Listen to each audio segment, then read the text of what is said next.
Israel बनना आसान नहीं है। 99% लोगों को नहीं पता असली कहानी। कैसे दुनिया का एक छोटा देश मनवाता है अपना लोहा। कितना पैसा है इजराइल के पास, कैसी है इकोनॉमी की हालत। भारत में बैठे फलस्तीन पर रोने वालों की सच्चाई आ गई सामने। देखकर मुंह छिपाने लगेंगे मोदी पर सवाल उठाने वाले।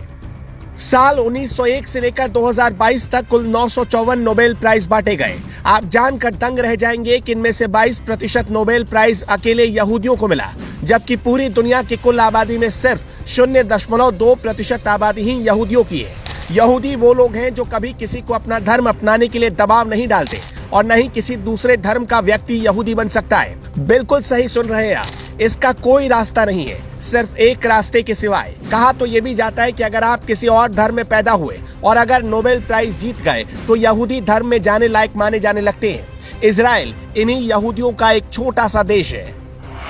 नोबेल पुरस्कारों में कैसे यहूदियों का दबदबा है, जरा आंकड़ों से समझिए। अभी तक केमिस्ट्री में 36 नोबेल प्राइज यहूदियों को मिल चुके हैं, यानी कुल केमिस्ट्री में बांटे गए नोबेल प्राइज का 19%। इकोनॉमिक्स में 37 बार यहूदी नोबेल प्राइज ले चुके हैं, यानी इकोनॉमिक्स में जितने नोबेल प्राइज बटे उनमें से 40% यहूदियों के पास गए।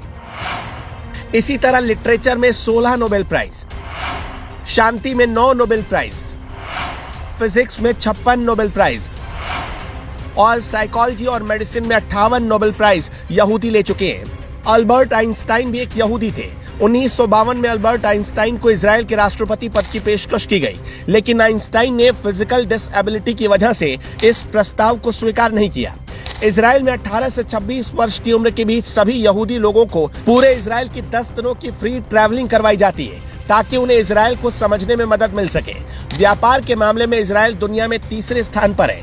माइक्रोसॉफ्ट और सिस्को जैसी कंपनियां अमेरिका के बाहर अपने रिसर्च सेंटर सिर्फ इजराइल में ही स्थापित करती हैं। दुनिया में पहला एंटीवायरस सबसे पहले 1979 में इजराइल में ही बनाया गया। दुनिया में पहला फोन बनाने वाली कंपनी मोटरोला ने इजराइल में ही इसे बनाया था और माइक्रोसॉफ्ट के लिए पहली पेंटियम चिप इजराइल में ही बनाई गई। इतना ही नहीं, वॉइस मेल टेक्नोलॉजी सबसे पहले इजराइल में ही विकसित की गई। इजराइल में 3000 से अधिक हाईटेक कंपनियां हैं, जो यूएस की सिलिकॉन वैली को छोड़कर दुनिया में सबसे अधिक है। इजराइल हीरे के थोक सबसे बड़े व्यापार केंद्रों में से एक है। दुनिया के किसी भी अन्य देश की तुलना में यहाँ सबसे ज्यादा हीरो की कटिंग और पॉलिशिंग की जाती है। अगर हम कहें कि सारे मुस्लिम देश मिलकर भी इजराइल का कुछ क्यों नहीं बिगाड़ पाते, तो आप कहेंगे कि मोसाद और इजराइल की सेना इसके पीछे सबसे बड़ी वजह है। लेकिन इसका जवाब है, आप गलत हैं। ये सिर्फ एक छोटी सी वजह हो सकती है।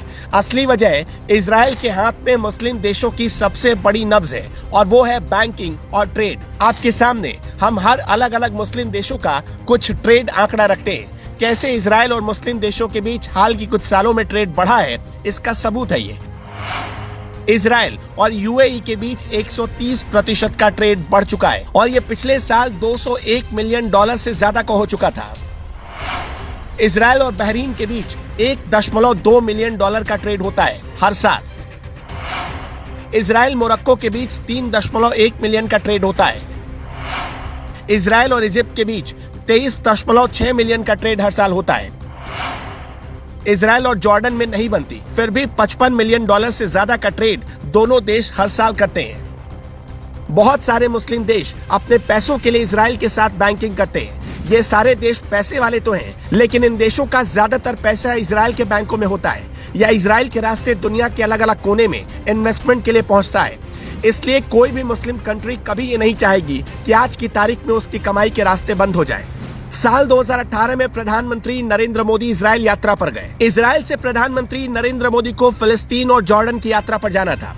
फिलिस्तीन के रामल्ला जाने के लिए पीएम मोदी को जॉर्डन की सरकार ने अपना हेलीकॉप्टर दिया। खास बात यह रही कि पीएम मोदी के इस हेलीकॉप्टर को इजराइल की एयरफोर्स ने दुश्मन देश फिलिस्तीन के आकाश में भी स्कॉट किया, और तब तक स्कॉट किया जब तक रामल्ला में मोदी सुरक्षित नहीं उतर गए। शायद इसी वजह से मोदी और नेतन्याहू की दोस्ती की चर्चा पूरी दुनिया करती है, और भारत और इजराइल के संबंधों पर पूरी दुनिया की नजर होती है। फिलिस्तीन को लेकर आंसू बहाने वाली कांग्रेस का ढोंग देखिए। इस देश में सबसे ज्यादा शासन करने वाली पार्टी का कोई भी प्रधानमंत्री 2018 से पहले फिलिस्तीन नहीं गया। फिलिस्तीन की यात्रा करने वाले पहले प्रधानमंत्री नरेंद्र मोदी ही बने। हालांकि 1960 में तत्कालीन प्रधानमंत्री जवाहरलाल नेहरू गजा जरूर गए थे, लेकिन तब फिलिस्तीन तो वजूद में भी नहीं था। 15 नवंबर 1988 को फिलिस्तीन को आजाद देश घोषित किया गया। वैसे एक बात और समझ लीजिए, 1980 में हमास की स्थापना हुई, जिसका मकसद था फिलिस्तीन की आजादी। 1988 में फिलिस्तीन तो आजाद हो गया, लेकिन सैन्य संगठन के रूप में हमास ने गजा पट्टी पर कब्जा कर लिया। साल 2007 में हालात ज्यादा खराब हुए जब फिलिस्तीन में हमास की सरकार बनी। गजा पट्टी में हमास की सरकार आने से इजराइल और मिस्र दोनों ने अपनी सीमाएं सील कर दी। इससे गजा पट्टी के लोगों की हालत और बुरी हो गई और हमास लगातार उस इलाके में पांव पसारता गया। कहने का मतलब है कि इजराइल होना आसान बात नहीं है और भारत का दोस्त होना भी आसान बात नहीं है। प्रधानमंत्री नरेंद्र मोदी का एक मूल मंत्र रहा है, भारत युद्ध नहीं बुद्ध का देश है, और इसी संदेश पर आगे बढ़ते हुए प्रधानमंत्री नरेंद्र मोदी फिलिस्तीन को भी अपना दोस्त मानते हैं, तो उतना ही इजराइल को भी दोस्त कहते हैं।